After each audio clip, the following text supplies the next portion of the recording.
اللہ صحیح کہتا ہے قرآن میں، جب بھی تم سے تکلیف اٹھا لی جاتی ہے تم بھول جاتے ہو اس کو، تمہیں پھر اس کے احسان یاد نہیں رہتے۔ پھر کتنی شکایت کے ساتھ اللہ تعالیٰ قرآن میں بیان کرتا ہے، وَإِذَا مَسَّ الْإِنسَانَ الضُّرُّ دَعَانَا لِجَنبِهِ أَوْ قَاعِدًا وَقَاعِدًا، جب بھی اسے تکلیف پہنچتی ہے نا ہمیں پکارتا ہے لیٹ کے، بیٹھ کے، کھڑا ہو کے، اور جب ہم اسے تکلیف دیتے ایسے چلا جاتا ہے جس نے کبھی پکارا ہی نہیں تھا ہمیں۔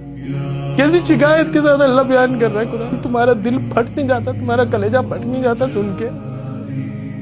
اللہ کہتا ہے ایسے ہی چلا جاتا ہے، اللہ کو خوشیوں میں یاد نہیں کرتے تم، جب تکلیف پہنچتی ہے تم کو اللہ یاد آتا ہے۔ ہر عید کے اوپر تم گناہ کرتے ہو، پورا رمضان گزارنے کے بعد عید کے دن سینماؤں کے اندر لائنیں لگی ہوتی ہیں، رش لگا پڑا ہوتا ہے۔ اپنی تمہاری گھروں کی شادیاں اٹھا کے دیکھو، ہر خوشی کے اندر، خوشی میں تمہیں کبھی اللہ یاد نہیں آتا، ہر تکلیف میں، ہر آزمائش میں، ہر بیماری میں تمہیں اللہ یاد آتا ہے۔ کیا میرا اللہ صرف اسی لیے خوشیوں کے لیے میرا اللہ نہیں ہے؟